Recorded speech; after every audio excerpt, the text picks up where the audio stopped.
Welcome, everyone. We're just waiting as everyone's filling in. Um, while we're getting started, we're very lucky that our panelists, Paula, Graciela, Avila, Kahn, will share a little song with us. Not a little, a powerful song with us as we begin. Hey everyone, it's so great to be sharing time and space with you today. I'm going to be sharing a prayerful song that I learned through my participation in the If Not Now movement. It's called Olam Hesed Yibane. We will build this world with love. And I invite you all to join me in singing. So if you feel called, definitely tap in. We will build this world with love. Da da da da da da da. We will build this world with love. Da da da da da da. We will build this world with love. Da da da. Olam Hesed Yibane. Da da da da da da. Olam Hesed Yibane. Da da da da da. Olam Hesed Yibane. La da da da da. Olam Hesed Yibane. La da da da da. Olam Hesed Yibane. La da da da da. Yeah. So please listen to that on your own time and plug into that soundscape. Wow. Thank you so much, Paula, for that beautiful opening. And just, I can't believe we're sitting here on our closing panel for the first Jewish Psychedelic Summit. This closing panel, why is ending the war on drugs a Jewish and psychedelic imperative?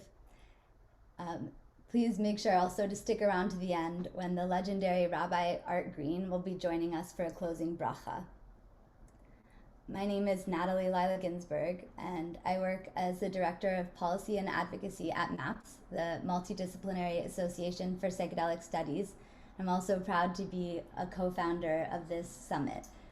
And it was really important for us as organizers to have this particular topic as our closing panel, because with all the exciting content we're discussing, just really won't be possible without, as long as the war on drugs is still raging around the globe and millions of people are still incarcerated.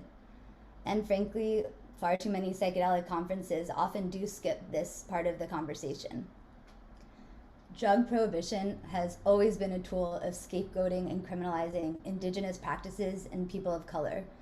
And as Jewish people, we're pretty familiar with racism, religious persecution, and scapegoating.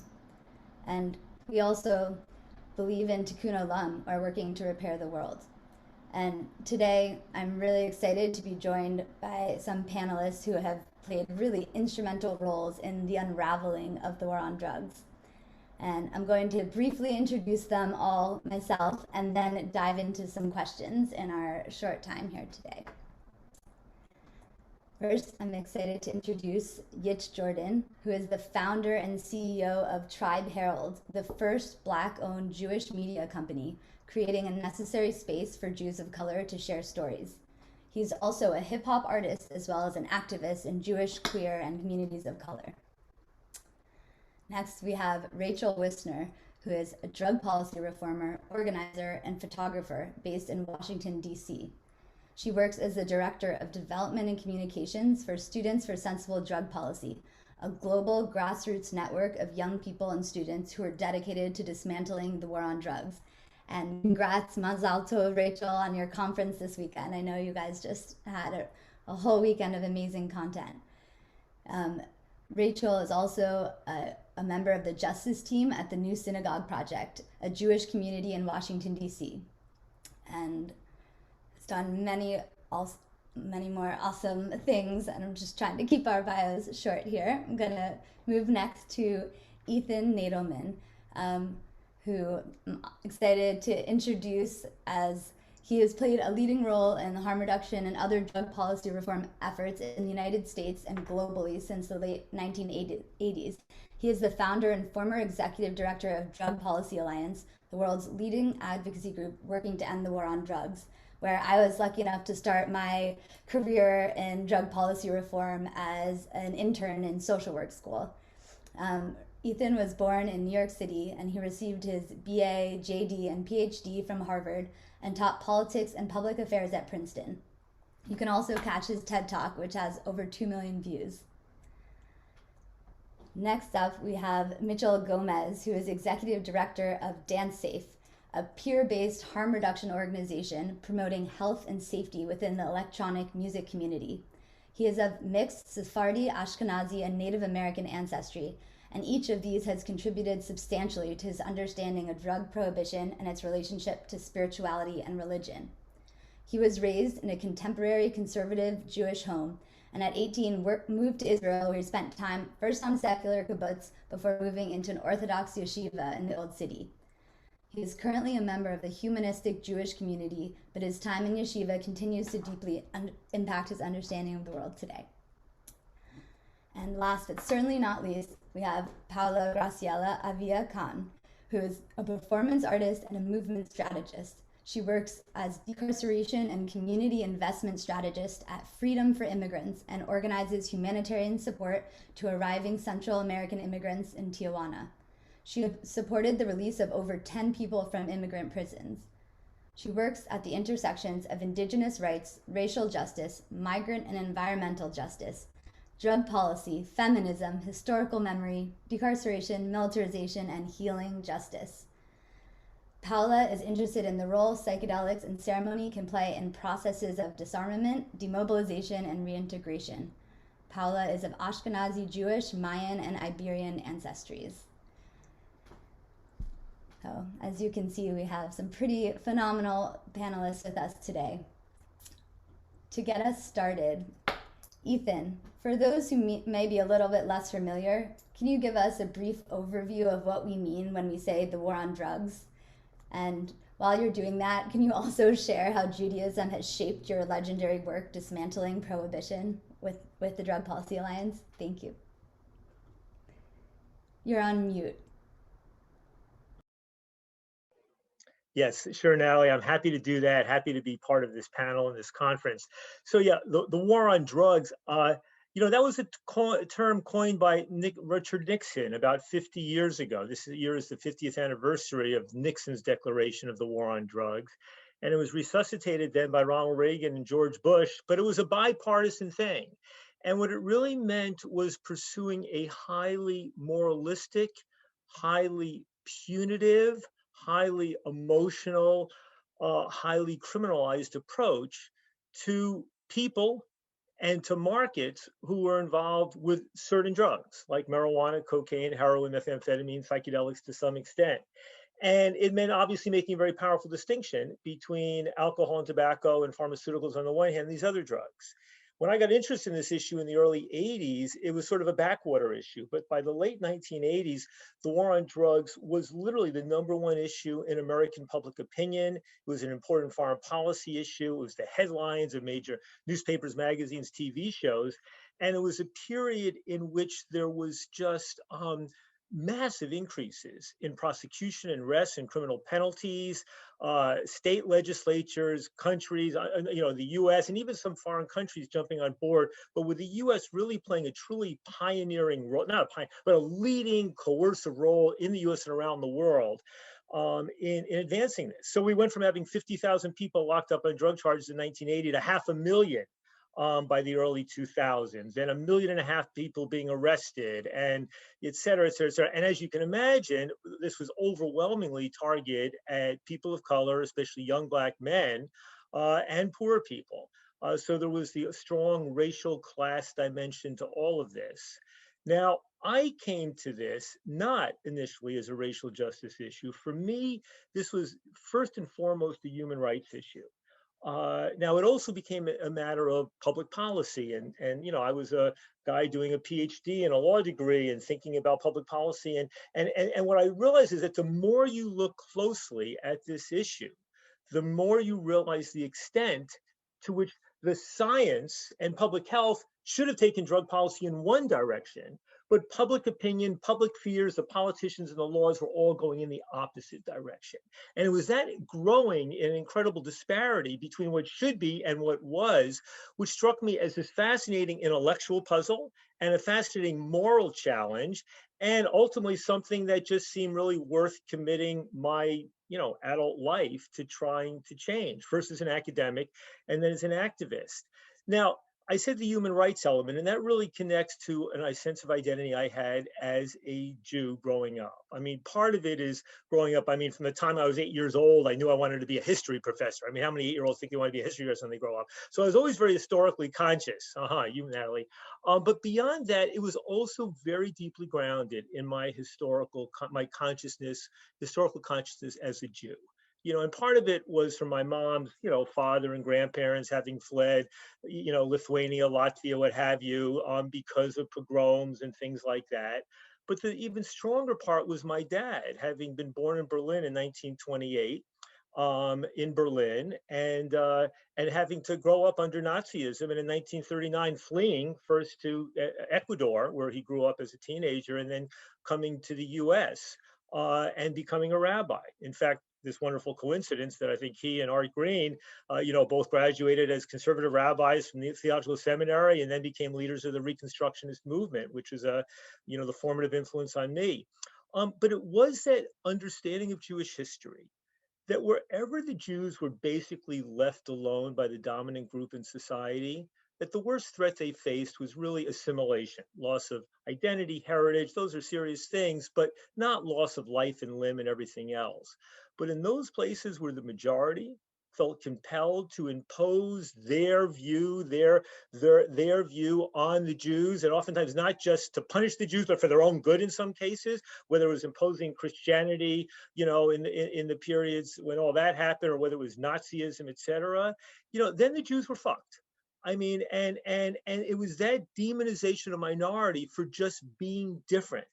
And so for me, seeing who were the other quote unquote Jews in the world and society, it was immigrants, and it was racial and ethnic and religious and sexual minorities. It was women who acted strange and were accused of being witches and things like this.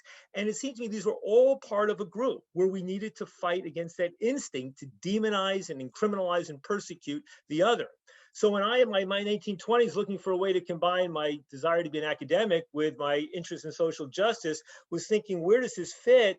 And civil rights was out there, gay rights was emerging. But for me, who was at the time and still is a consumer of illicit drugs, and not particularly vulnerable because I, as a white man, didn't have to worry quite as much, but still nervous and apprehensive, it struck me that this issue, to which I had a personal connection, really was something worth, delving into and going after. So, as I said, it was that ultimate Jewish identity coming down to a notion of human rights and also a fundamental principle of sovereignty over our own minds and bodies, irrespective of what the majority had to say. Wow, thank you. Well, we're so glad to hear about that journey and that you were inspired to go on that path. I'm excited to turn to Paula now for our next question. A little multi-pieced question. Can you speak to the connection between colonization, militarization, and the war on drugs, and the relationship between the US and Israel? And also, as you're doing that, if you can speak to how your Jewish practice has informed all of your amazing activism in this space. Yes, most definitely. So I grew up in a multi-racial, multi-ethnic, religious household. On my father's side, I am the descendant, on both of my family members' sides, I'm the daughter and granddaughter of immigrants who fled genocide and political violence in different bouts of generations. On my father's side, I descend from survivors of the Holocaust, and on my mother's side, I descend from survivors of genocidal regimes in Guatemala. And so from a very young age, I've been very interested in genocide prevention and just trying to understand how society reaches a point where massacres become normalized and people just, are disempowered to intervene on such acts of historic violence. And so this has led me to become very interested in processes of demobilization, disarmament, and reintegration, which I actually learned recently were first piloted in Central America during the 20th century in response to the dictatorships and genocide that was happening there.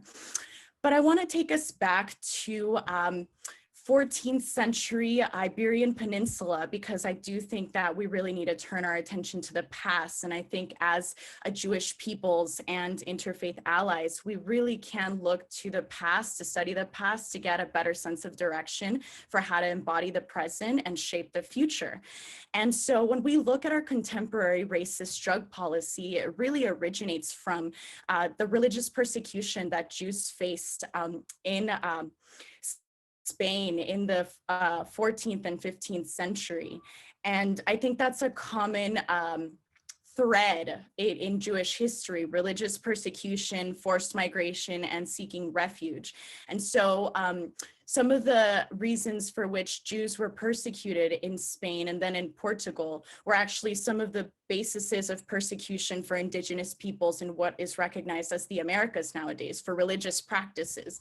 So, the Inquisition was used to also try to surveil the, because Jews were given an option. Some were straight up massacred. There was campaigns of intolerance that happened, and Jews were given a choice to convert or to leave.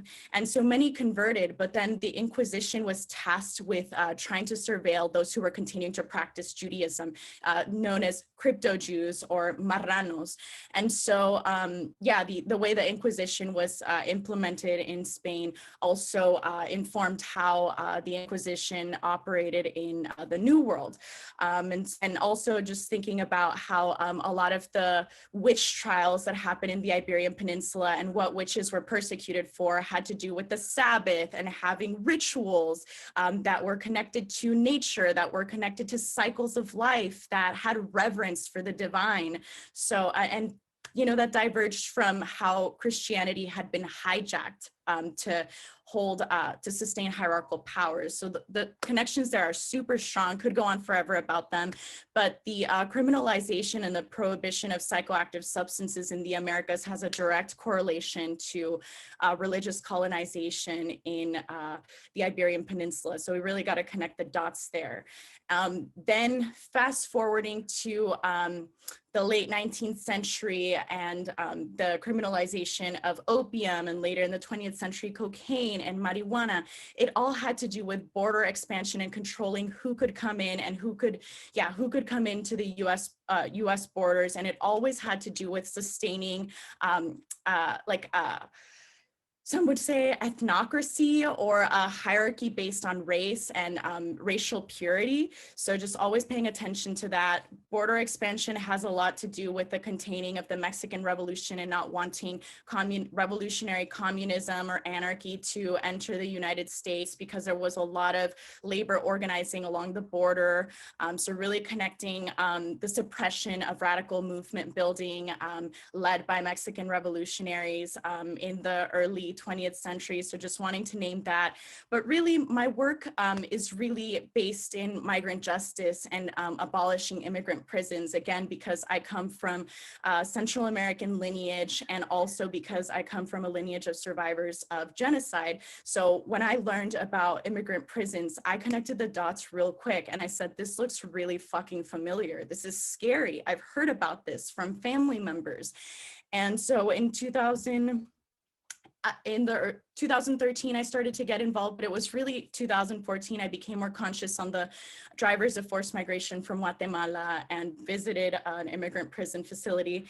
And I just want to say that we really got to be accountable.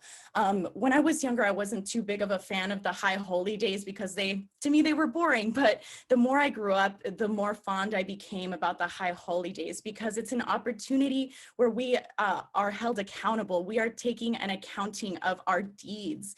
And so today I want to embody the energy of the shofar, and I really want to call us all into ascending into our moral purpose. And I really think we need to hold our Jewish relatives accountable, because in my studies, I've learned that embodiments of Judaism, such as the Israeli state, do play a role in the militarization of the planet. And it's really concerning because a lot of this militarization has actually grown out of the post-traumatic stress disorder of generations of religious persecution and seeking safety. At the end of the day, we all want safety. But what's really concerning is that the mass migrations that are coming from Central America that are populating these concentration camps within indigenous land in what is called the United States is actually being perpetuated by weapons deals that are happening between the state of Israel and governments in Central America.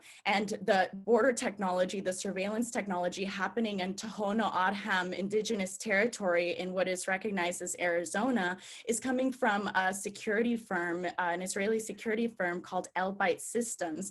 And if you really just pay attention to the news, there are people dying in the migration route. There are people dying in the border. And there's just so many endless horror stories. And the military technologies, the sophisticated military technologies that are being used on our Palestinian relatives are also being used in Central America. And the weapons, the money that fuels these weapon deals, these all have to do with the war on drugs, because the governments in Central America are narco dictatorships. So if we want to prevent genocide from further escalating within US borders, we really have to address these international relationships. I could go on forever, but I'm gonna pause there. I also wanna say, I think psychedelics are a really useful tool that we can employ for processes of demobilization, historical memory, disarmament, and reintegration, because we really need to account for all that's happened and what's shaping this present moment. Thank you. Thank you so much, Paula.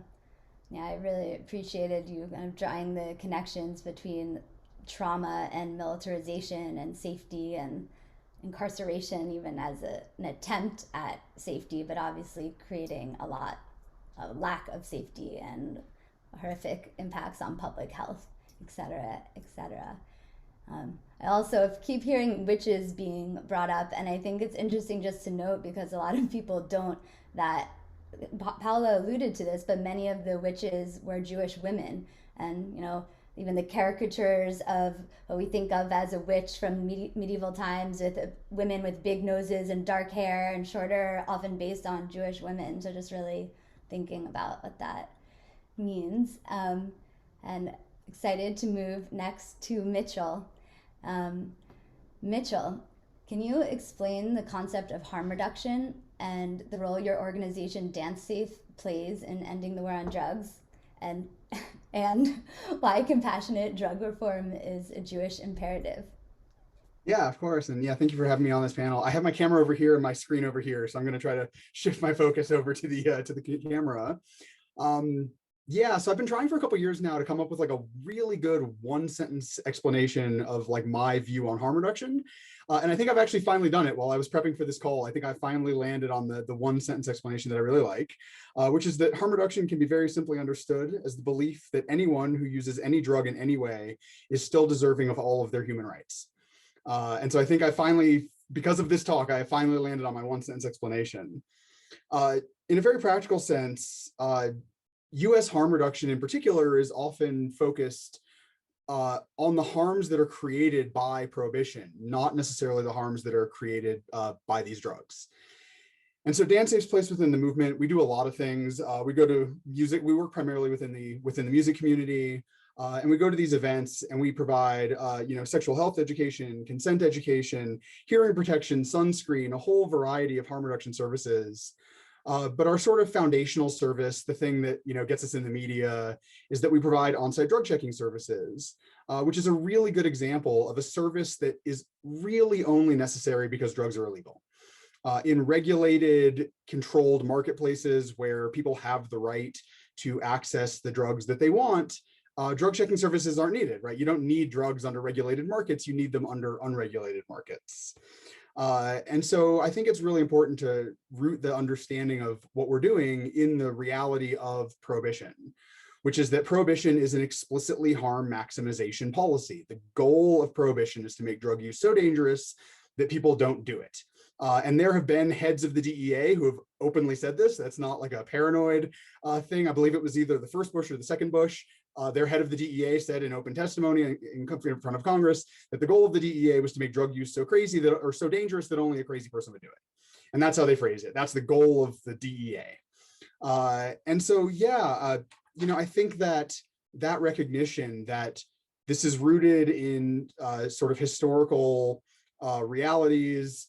I mentioned this in our prep call, but the first general prohibition law that I've been able to find was an edict by the Spanish Inquisition that was banning the sort of psychedelic use of the Nahua people. So, peyote and mushrooms, teonacatl, and that was the first drug law that I've been able to find that banned anyone from using a drug under any circumstances. And interestingly, you mentioned witches. It's interesting, but a lot of people don't realize the very last witch trial that happened in what we now call the United States was not actually Salem. There was a later witch trial in the village of Abiquiu, which is the sort of historical village where my Nisoro native ancestors are from. And if you read the actual trial documents from the Inquisition, this was an Inquisition trial held in Santa Fe, New Mexico. It's very clear that what this was a drug trial. This was people who were using peyote coming up from what is now Mexico, who were arrested by the Inquisition. And so, yeah, in terms of the Jewish imperative, when you look at harm reduction through the lens of prohibition, that these are harms being created by the government, not harms that are intrinsic to the drugs or harms that are intrinsic to the people who are using them, it ties in very, very tightly with the idea of tikun olam, because we don't just have, as Jews, we're not just responsible for our own spiritual, moral, and material welfare. We are responsible as Jews for the welfare of society. That is a responsibility given to us to fix the things that are wrong in society. And the drug war for, really hundreds of years. I know the modern drug war started 50 years ago, but we're really talking about the direct and immediate outgrowth of the Inquisition in the New World.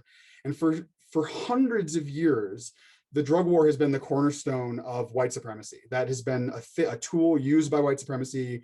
It has been driven by white supremacy. It is something that is really, really a key part of dismantling white supremacy is going to be ending the drug war entirely.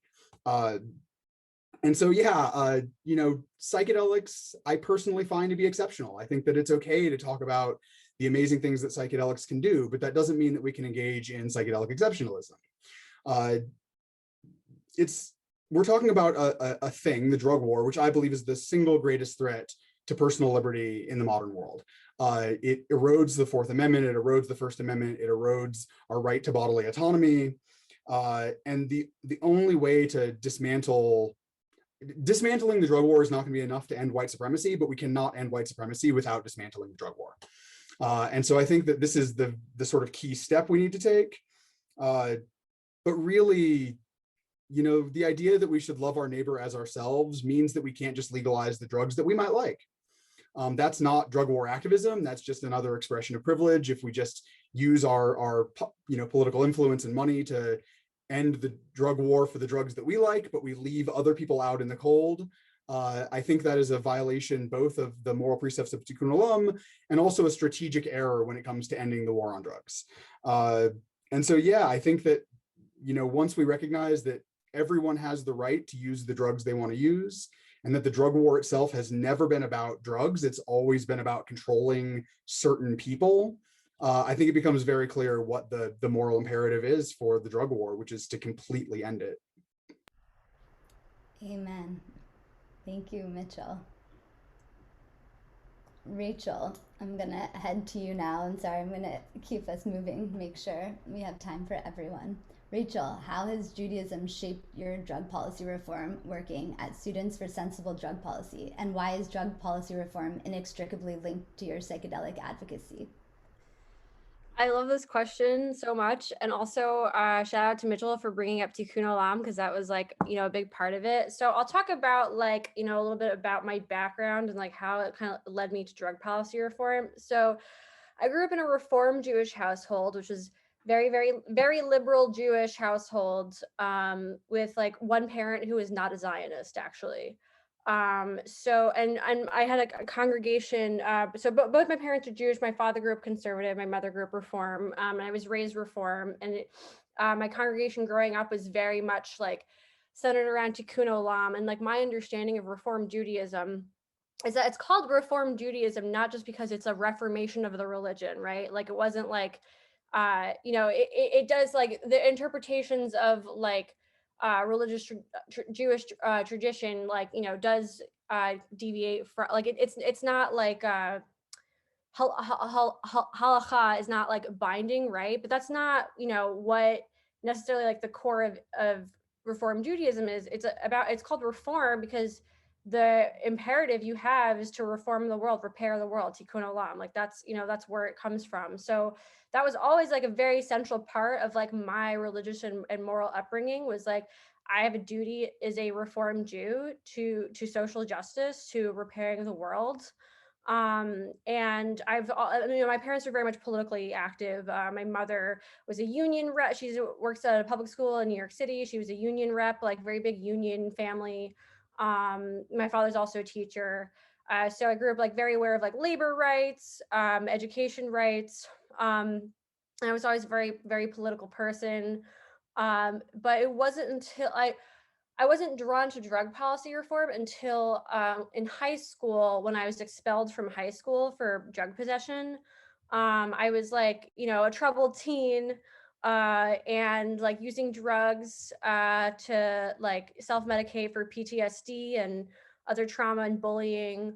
And I was a good student, and I was expelled from my high school, which was like really infuriating, because I was like, well, I'm clearly a young person struggling. So you're going to take my education away from me to punish me for having problems? Like I was so angry, and it was like it seemed so backwards to me. And it's like all of my friends were targeted and expelled. Like we were like, and I grew up middle class, but I was in a town that was very wealthy, right? And so all of my friends and we were like middle class. We were not the wealthy kids, and there was that divide. That gave me class consciousness, like growing up middle class, but with like my wealthy peers in school. And so we were all like targeted and like expelled, right? Whereas like the kids with like the rich kids who would get drunk in school, like they would not face any consequences, right? And so like that kind of gave me like class consciousness too. And so we were all and then we ended up just doing more drugs as we weren't in school all day. So it's like, what are we going to do with our time, right? So I was very angry and disenfranchised. And when I got to college, I found the Students for Sensible Drug Policy chapter at SUNY New Paltz. And I was like, that's it. I'm committing my life to this work. Like we cannot be criminalizing young people for using drugs. Like zero tolerance policies are bananas. Like, so you're going to have like young people are going to make mistakes. They're young people. So you're going to have zero tolerance. That makes no sense. So that's what drove me to this work. And also like my faith and my ethical and religious background is like what really drove me to this. And so I got more interested in like more radical politics, anarchism particularly. And I started reading a lot of Emma Goldman, and I was like sorry, there's sirens. I was very, very like drawn to like the Jewish tradition of anarchism, and I was like looking at other Jewish political ideological traditions that were not Zionist, right? I had one parent that was not a Zionist, and that's like not very common. So it was not ever something that like, and eventually I became like very outspoken against it, right? But it was not, I was looking for like other Jewish political traditions, and like I read a lot about like Jewish anarchism, in like the Jewish anarchist tradition. And so I feel like for me, my politics and my religion are very much entwined in one, and that really like informs my activism. I was having a conversation recently with a friend who, was raised very Catholic, is still very Catholic. He considers himself conservative, but he's not quite a social conservative. Like he like uses drugs. He is very pro like gay rights and whatever. But he's like very much of like like an economic. He is like socially liberal, fiscally conservative, but like he says like he's like, well, for me, like religion is why I am like conservative. Like religious people have conservative values. Like religion is like a conservative thing. And I was like, whoa, like that's a Christian belief there. Like that is like a Christian hegemonic thing that you're talking about. Because like for me, like my Judaism is why I am like an anarchist. It's why I grew up very liberal. Like you can't just say Christianity, you can't say religion makes people conservative. That is a Christian hegemonic view. Like that's not that like Jewish people are in the United States are the second most liberal block of voters after African Americans, right? Like 80% of Jewish people voted for Joe Biden in the last election, right? So I was like kind of like taken aback there that like religious equals conservative, right? That's not the case, right? So so for me it's always been that like my religious views like have informed my work. But the second part of the question is like psychedelic advocacy and the war on drugs. Yeah, but you know what? Maybe we can pause and come back to that because you spoke so beautifully about all of this, and I really appreciated this ending point about religion not having to be synonymous with conservatism, and I think that's a really great segue to my question for Yitz. And Yitz, I'm excited for you to be able to share. Can you please share a bit with us about what Jewish text and philosophy, how does it guide your work to end the war on drugs? And why is ending the war on drugs a Jewish imperative? Thank you for having me as part of this panel, and thank you for including me. It's Jordan, why I love he, him, his. One of the things that I've just noticed that's, when we're talking about a Jewish moral imperative, I've heard at least 3 people so far mention tikkun olam. And tikkun olam is kind of nebulous. We can talk about things that fall into tikkun olam and things that don't fall into tikkun olam. And to me, coming from, the background, I'll preface this by saying I grew up in Baltimore during the height of the war on drugs. The Wire was basically based on the time that I was growing up in Baltimore. I lost my mother to coke addiction, lost my uncle to heroin addiction, lost my grandfather to alcoholism. So substance abuse and my life have just gone hand in hand. And drug policy has, definitely impacted me at all points in my life. And I think that there's a much stronger moral imperative and from a Jewish perspective, and that's pikuach nefesh. The idea that one has to, one is even allowed to break the Sabbath to save a life. One is even allowed to break Yom Kippur to save a life. Saving a life is, he who saves the one life is as if they saved the whole world. Drug policy is out here literally killing Black children. It is literally killing Black families. It is literally killing and criminalizing Black men by the hundreds of thousands. So we can have these conversations about it almost sounds like navel gazing to me, where we can talk about, is there a moral imperative to do this? Is there a moral imperative to do that? Is this for the betterment of society? Is that for the betterment of society? But when so many Black and brown people's blood is going through so many streets of so many cities, I don't understand how we can still talk about drug policy as if it's not literally a life or death issue. From the fact that now given that it's a life or death issue, we need to approach it like that from a Jewish perspective. We need to start looking at this is an injustice that's being pikuach nefesh, the idea, the principle to save a life. This is not some theoretical thing, and I'd say a better question is, considering that the Code of Jewish Law says this, which we get from the book of Exodus, that if someone does damage to someone, that they're responsible for paying for their healing. Is there an imperative for drugs to be provided to people who have been through traumatic stress or who have been abused at the hands of other people? Is there a mandate to have drugs available for free? And is the government mandated to do this from a Torah perspective?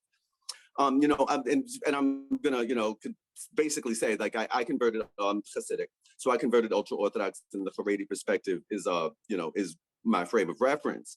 But when we're dealing with saving actual lives, and we're dealing with children growing up without parents, parents burying their children, and we're dealing with whole communities devastated, do we really have the time or the luxury to ask a question of, you know, is it an extension of history? Is it an extension of this? Is there a moral imperative here or there? We have to act now to save as many lives as possible. Amen. Thank you, Yitz. Absolutely true. And to that end, I think a lot of what you're saying is maybe part of the answer to this next question, but I still want to ask this question really clearly, just for us all to really consider the potential repercussions. And this question is for all panelists.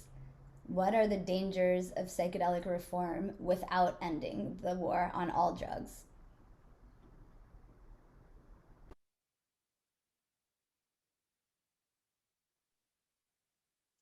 I guess, I mean, I'll go, should I go ahead, Natalie?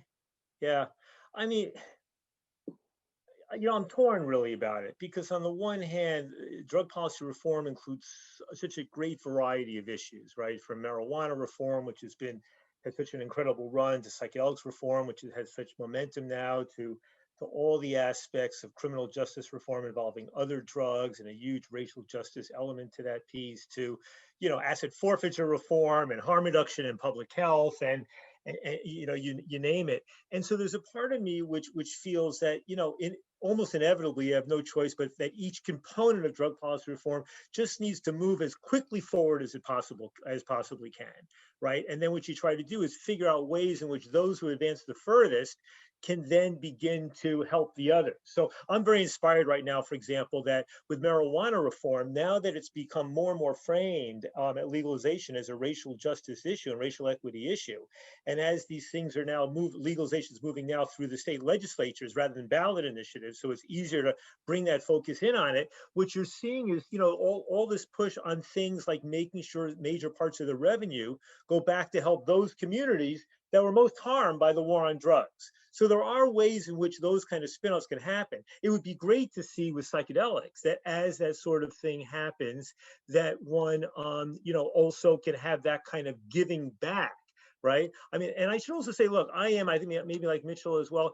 I see myself on the one hand as a kind of marijuana and psychedelics exceptionalist. Those are the drugs that have added immeasurably to my life, and where the evidence shows they have the greatest, you know, good to bad ratio for most people by and large, right? At the same time, there is this core principle that we should all have sovereignty over our own minds and bodies, whether they're the more quote unquote elevated drugs like cannabis and psychedelics, or the less elevated ones, you know, the heroin, cocaine, messy, blah, blah, blah, blah, blah. And so, you know, I get irritated when people in the psychedelics community resist or oppose that broader principle. In the same way, it's inappropriate to resist the application of the First Amendment, not just to elevated speech, but also to despicable speech or the other First Amendment protections.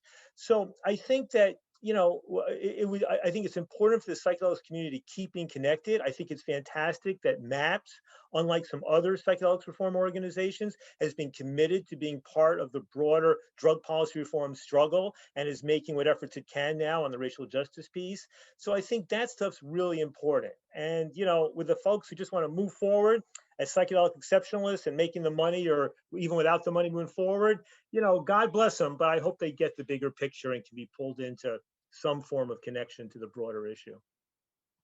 So just to piggyback on that, I mean, yeah, I think that it's okay to be honest about the benefits of psychedelics. I think that I don't think that's what I mean when I say I oppose psychedelic exceptionalism. I am philosophically a revolutionary. I believe that big change is better than incremental change. But on the subject of maps, I think one of the most impactful things that Rick Doblin has never said to me, in a lifetime of impactful things that he said to me, is that the job of revolutionaries is to keep the incrementalists honest. Right. And so it's our job as people who believe in wholesale reform and burning down the systems that are harming, those communities that we care about. At the same time, like, it's hard to argue with the success of some of the incremental changes that the psychedelic legalization movement has had. It is hard to argue with those successes. And I think that any law that makes it so less people are being arrested, so that less harm is happening, is great. But the root problem, I feel, for most of our society's problems is an empathy deficit, right? People have a hard time empathizing with those they see as others. And the sort of core claim of psychedelics and of MDMA psychotherapy is that we can sort of fix that empathy deficit. And so if we can't fix it with that, then I don't know if these substances are as exceptional as people claim that they are. And so here's hoping that Rick is right. I learned a long time ago not to bet against him. And so I'm hopeful that he is right, that these substances can lead to broader societal changes in a way that can help address structural racism and climate change and all of these, sort of big problems that we are dealing with as a society. So I really want to just piggyback off of what you just said. That empathy deficit that's plagues our society. We can't have that conversation about an empathy deficit without the conversation surrounding white supremacy and class. Like if there would not have been such a strong association between Black and brown people and those less elevated drugs 40, 50 years ago, would we still be having these same conversations today? There were junkies in the 80s. Now we have an opioid crisis. There's once white people get involved and it affects quote unquote middle America, now we can start having empathy for people, and it's a real problem that America needs to address. But when it's affecting poor white people in Appalachia or poor Black people in the hood, we're not having that same level of empathy. So we can't really talk about an empathy crisis without addressing race and class. And to piggyback off of that, I think it's really important that we name that here we're talking about decriminalizing substances before decriminalizing all human beings. I think that's where I've been feeling a lot of ambivalence, that these conversations are about, okay, like let's have access to these psychedelic substances that historically have been stewarded by the ancestors of the very people that are being forced to migrate from their homelands and are being held in open air prisons. But we're just going to delay a little bit that conversation about decriminalizing all human beings.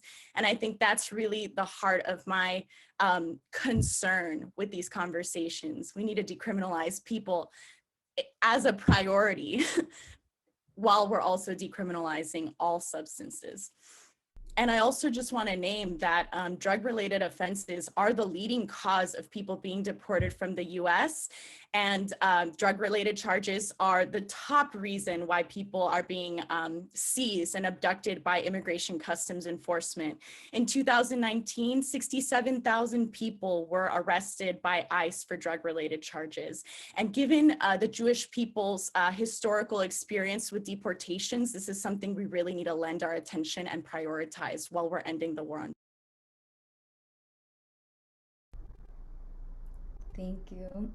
Rachel, do you want a chance? I know this is also where you stopped in your earlier answer, and we are kind of trying to a close, so maybe to end us, because I know this is something near to your heart, if you could speak to that same question. Yeah. I mean, I think that, like, psychedelic exceptionalism just came about because, like, a bunch of white academics were like, okay, psychedelics are interesting and okay now, and we're going to research them. And because it's like, a drug championed by like white academics, it's now like, oh, like these drugs are okay now, right? And so it's like, not like I think being a psychedelic exceptionalist, you are still embodying a prohibitionist worldview, right? Like you're still saying like some drugs are bad. Like you're not actually like showing up for like human beings who have the right to put what they want into their bodies, right? You're not like, you are still being a prohibitionist if you are being a psychedelic exceptionalist. And so we cannot end prohibition if we do not have people like truly eschewing that paradigm and saying like, human beings have the right to put what they want into their bodies, right? And because of like white supremacy and systemic racism, Black and brown bodies are the most criminalized, right? And so like those folks had the least amount of bodily autonomy, right? And so I think we really like need to like respect like human beings and like what we put into our bodies, right? Like that's like the core of it, and people are allowed to do that, and we should have health resources for people to be able to reduce the harms when they make decisions about what they put into their own bodies. So I'll end it on that. Thank you so much for that. And I think just kind of this resounding echo from all of you has really been around this focus on decriminalizing people. And though psychedelics may be exceptional in their some capacities, that does not mean that it requires us to be exceptional in the way we implement our policy reform. And certainly even when we're looking to decriminalize and looking at who's being arrested, psychedelics are often one of the lowest substances that people are being arrested for. So thank you so much to all of these dear panelists.